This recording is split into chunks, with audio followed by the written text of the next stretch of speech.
Hello, everyone. This is a story about the effects of rings. This is also a visual telling story about this story. So it all started since, I think, last September with a sort of rough design idea about something medical with different scales throughout the storytellings. And now it evolves into a multimedia stories about a new comparison between these three substances.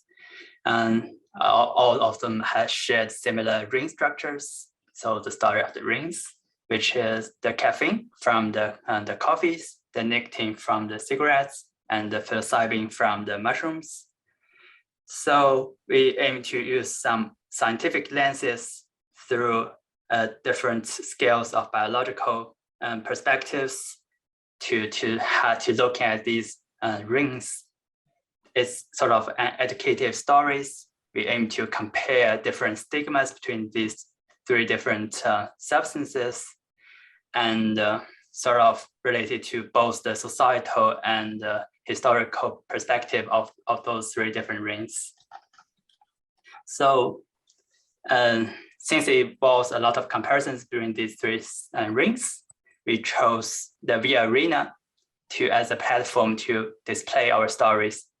So for those who don't know about the arena, it is sort of a cozy cave or chamber that's residing under the visualization center in Norrköping. Here is some illustrations about how it looks like. Apparently, you can already see a very, very, very wide and large screens in front of you with some chairs for the audience to sit. And so the presenter can compare, can show and compare, can point to the parts they want to illustrate it about. So now please imagine you sitting inside this very cozy chamber and enjoy the stories. So to accommodate the screen, maybe next slide. Yes, so it has a 3.5:1 ratio, which is super wide and very optimal for comparing between these three different substances in parallels by sort of partition the space into three individual areas. So it can also be, so the narrative we chose is some sort of a folk drawing narrative. So we can both show the substances in parallel and also compare them in conjunction. So now Farhan will present the story. Hi, thank you, Zhuang. I'm Farhan, and I will walk through the detailed storyboard and try to deep dive into some major parts that will give an overview of our story of the rings. Yeah, the story will start by describing the religious, historical, and the social significance of these substances and their values in the ancient history. Here in this cartoonish image, you can see on the left there is going on Ethiopian coffee ceremony, and in the center, the Native Americans having smoking pipes, and on the right, the person are eating the psilocybin. So they are really have historical values. So these substances are directly coming from nature, and they are consumed for different purposes and in different ways. So the comparison of these substances, we start by comparing their chemical structures. So they have remarkably similar structures, having two rings inside of them. So that make them truly similar structures. So this slide shows the choice that a person can make to use these substances, and these choices will at the end affects on the body and on each scale of their consumption, and it will affect on your psychological and physiological impacts or states. So here on the screen, you can see the consumption of these substances. the caffeine is consumed in the form of coffee, the nicotine in the form of vape, and the mushroom eating to getting the psilocybin. So this is also a prototype image that we have taken in the VR arena that is located in Norrköping. Here we can display the complete comparison diagram to see how it will look and how you will get into the environment, how it feels like in that environment. So from now we are going to follow these substances when consumed through the body, and we will compare them in each different level, from a micro to the macro levels. After being consumed, these substances have a different way of absorption in the body. Nicotine, caffeine, and psilocybin is digested and go through the intestine and absorbed there to the blood flow. On the other hand, the nicotine is directly absorbed to the blood flow by the lungs. So being absorbed into the bloodstream. So these are the transcending view of these substances. You can see in these substances are now represented by the circles with their corresponding colors, and this view tells us about the transcending through the scales. So, and on the down, the clock shows the time difference they need to consume and get provide effects to our body, how much they take time. So nicotine has abruptly consumed in our body, takes 10 seconds to effects on our psychological or physiological effects. So now we're gonna explain how the transition from bloodstream to the organ level comes from. So we decided to go through like this. On the protein level, the protein is bonding to the receptors, and now here the transition again upper to show the bigger micro level of our story. So the camera will follow from the blood flow, arteries, and transit into the surface of synapses. And this is the animation. This is the animation that is created by Yuxuan to show the lipid layer and the molecules that are scattering around on the surface of synapses. And on the down, there are 3 different synapses, because these different molecules docked onto the different synapses. So now there is another animation that is created by Robin to show the docking process. Here there is an incredibly dynamic motion of these molecules into this micro level on the surface of synapses, and here you can see the specific receptor for nicotine that the molecules get docked and open it up to allow the ions pass through the receptor. When enough ions are scattered into the bottom of the neuron, they're gonna due to the charge difference, they will create a impulse, and that impulse we are gonna zoom out at this stage, and to follow the pulse that will travel through the neurons. Again, further zooming out to show these activation of these neurons activate the different region of the brain with big overlap region in the brain region. So here the animation shows that the 3 different substances activate different region of the brain, but some of the area are still overlapped.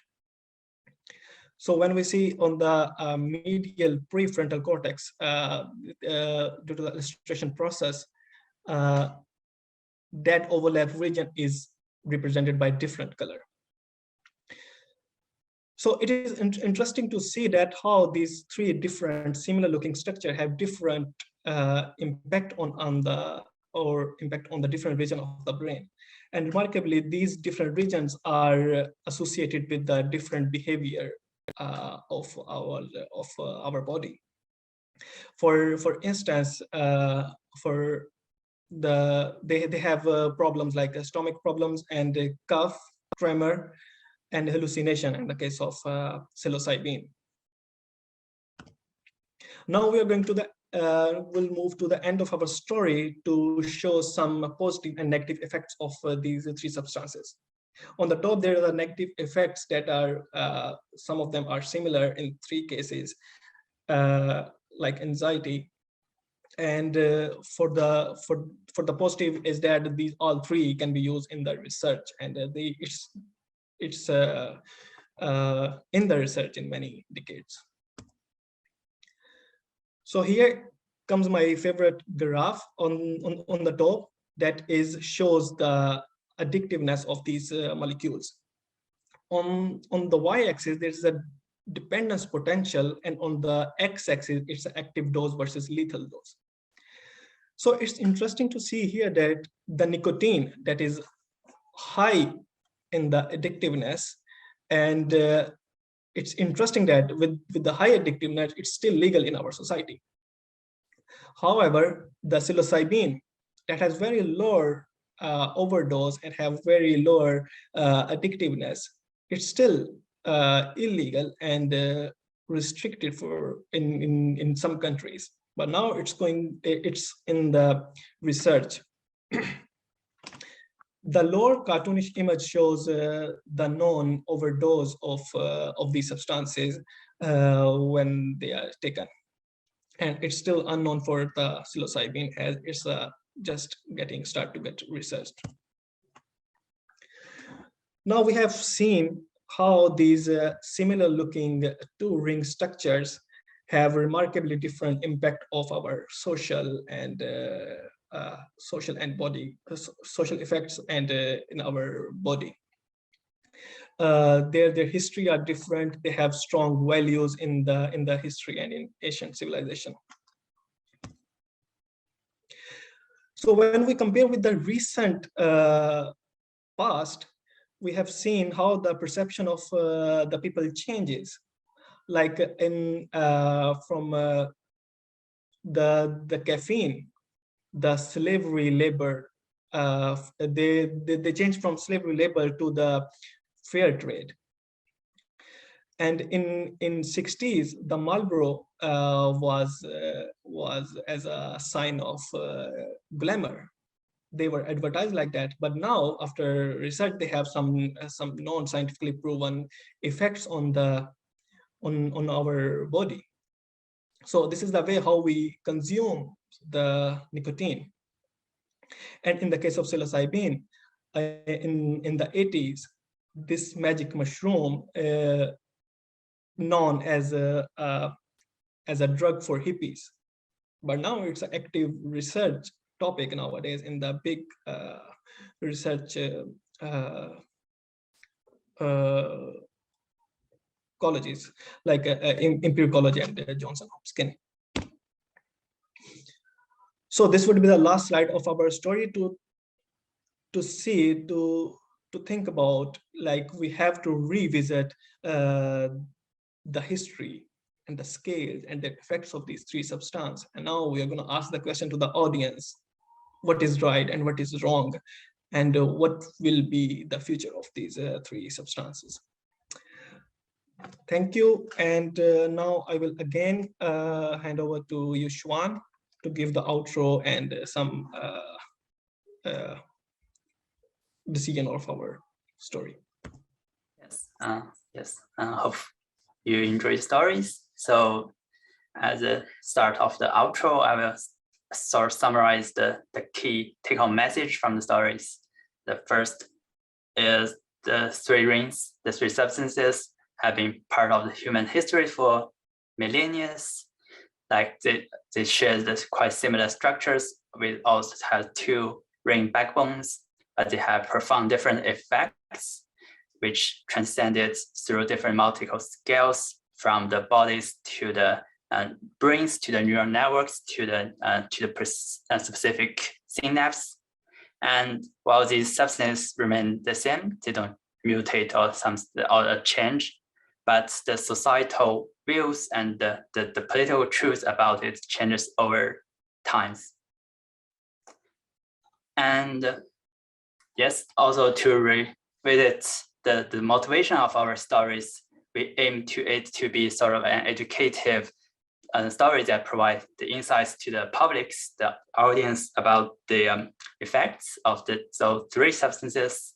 And we also aim to provide the scientific, the objective views through different scales of these substances, and also aim to remove the stigmas, especially the psilocybins, about what is good, what is bad, and how to define those, and how to view this, which might change in the future.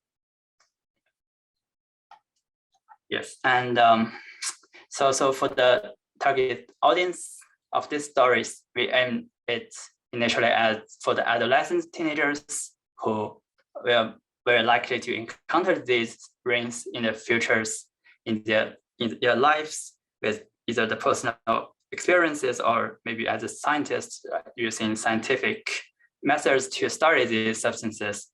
And of course, it's also a story that is very suitable for many others that either are interested in science per se, or interested in the visual storytellings, like I guess all of us.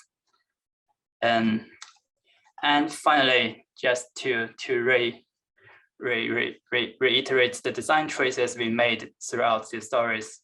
The first and non-written here is obviously about how we profiles these substances.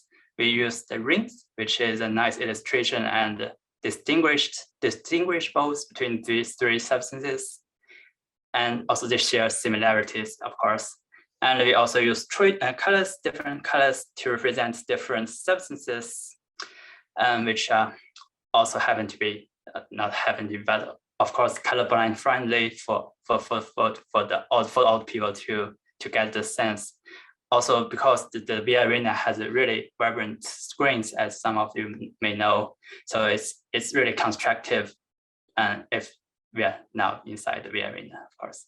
Also, due to the VR arena environment, we use some side-by-side comparisons between these three different rings.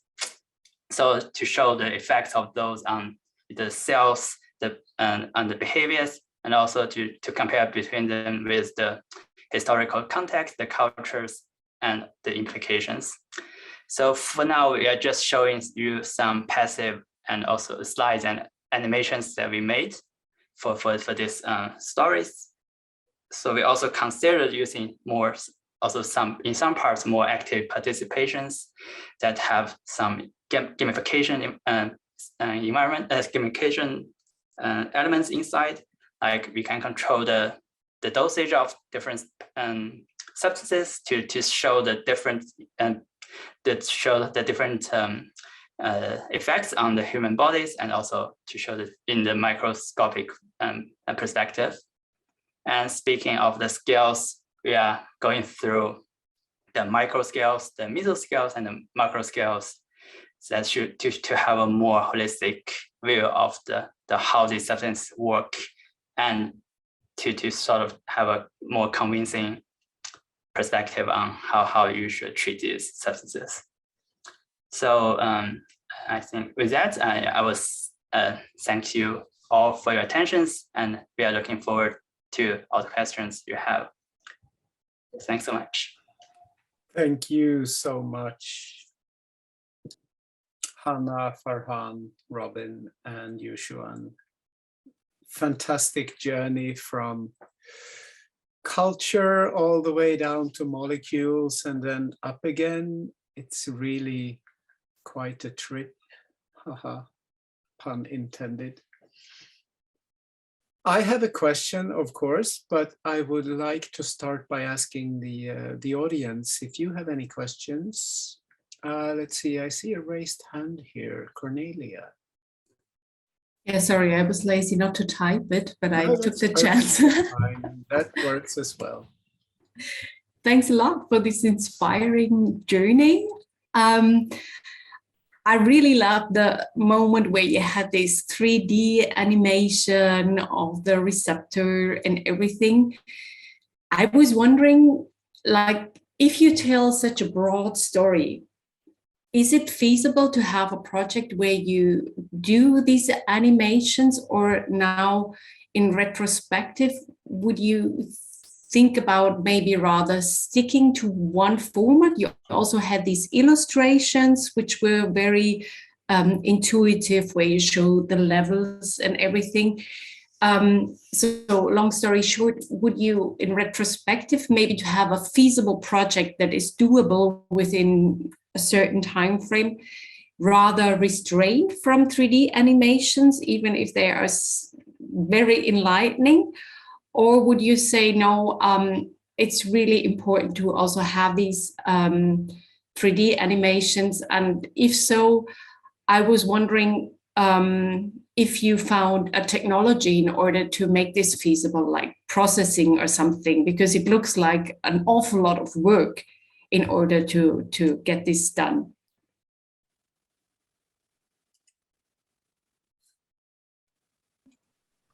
So maybe I can take this one. Hello.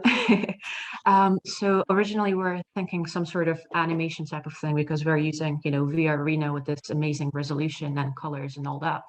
And some of the animations that you have seen, especially the receptor, that was done by Yuxuan and Blender. Mm-hmm. So if we were supposed to do this and still continue to do it in 3D, it would take at least a few months, if not just for modeling, but especially for rendering. So in terms of software, we would most likely continue using Blender because it's very free. But now that you mentioned the time frame, I think we could get away with still using animation, but maybe switching to 2D. That would still be a possible thing. And I think it would still be effective. Yes. Yeah, I just saw one project where they kind of, because they had very different sources, and then they just did a very clever trick. And I think it was in the end probably even only just like a Photoshop filter or something, but then it had the same look and feel throughout. And I found that really smart, like in a scientific context, if you don't have too much time to just bring it into one look and feel.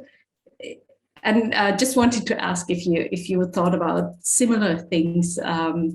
Yeah, thanks a lot. That's actually a very good suggestion. Thank you. Like if we ever take it forward, I think this might be a good way to go about it. Thank you. Thank you. Okay, thank you so much, Cornelia, for that question. While I am waiting for other people to possibly raise their hands, I'm going to ask a question of my own. So this story that you present has a very clear structure. It's a very clear story in that sense, but I was wondering about the point of view of the audience, and specifically, how do you see this story as being delivered to an adolescent audience? Is it like a movie that plays back that they watch, or is it a presenter using audiovisual aids, or is it a more interactive experience, or how do you see the actual process of the audience appropriating this material that you have structured so well? Any thoughts on that? Maybe answer this one then. When we started this project, we came to a conclusion that we wanted to actually use an interactive experience. Mm-hmm. But as we kind of progressed through it and came towards the end, when looking back, the interactive parts were kind of minor in that sense. So we didn't want to put too much emphasis on that. And seeing that it would actually work as an animation rather instead, we cannot change the format into that. So essentially what you have now is to be seen as a storyboard for a widescreen movie or a Or like an documentary. animation, yes. Yeah. But we So still have that animation, kind of yeah. open, that we have I think the problem with interaction, as always, is like who is steering it, right? And when you have like a kind of big audience, or I mean an audience of maybe more than 5, you can only have one person more or less steering it, right? You can only tailor the experience towards one person. Yeah. So we didn't want to go too much down that route. Yeah. Now there is a question for the project team. Since you tell 3 stories in parallel, have you considered how to handle cognitive load? Will it be too demanding to try and follow 3 parallel stories? So yes, we have actually talked about cognitive load long before we kind of came up with this storyboard and everything. And that's why, even though we're comparing 3 different things, we are always comparing the same occurrence in each substance. So for example, it's always comparing docking at the same time, or it's always comparing consumption at the same time. And that kind of allows the person who is viewing it to see that, okay, now you're consuming it, but there's just, different way of doing it. So Yeah. coffee, vaping, eating mushrooms. So in that kind of way, we're trying to restrict cognitive load. And the second one, I would say, is also the fork joint. When a similar process is going on, for example, the blood flow, you see it all in one screen with like very small differences. They're not too distracting, but they are visible enough to get the point and the differences across. Yeah. So your argument is basically that it is not, in fact, 3 stories in parallel. It's more like one storyline that has 3 different instances. I would say something like that. Yes. Yeah, I would be happy to accept that argument, but I mean, the ultimate answer is always in testing with audiences, of course. But I would be willing to buy that. Okay. Can I add one comment? Of course. Sorry to interrupt. At the end, I feel it's one story and easy to understand. But at the beginning, I will spend like 5 minutes asking myself, why am I watching what it's trying to tell me? Because the name didn't give me a clue on what this is about. So I have to wait to really late stage of story to understand what you're trying to say. Maybe that's the intention, but for people not familiar with scientific terms, I just asking myself what I'm watching, why I'm watching.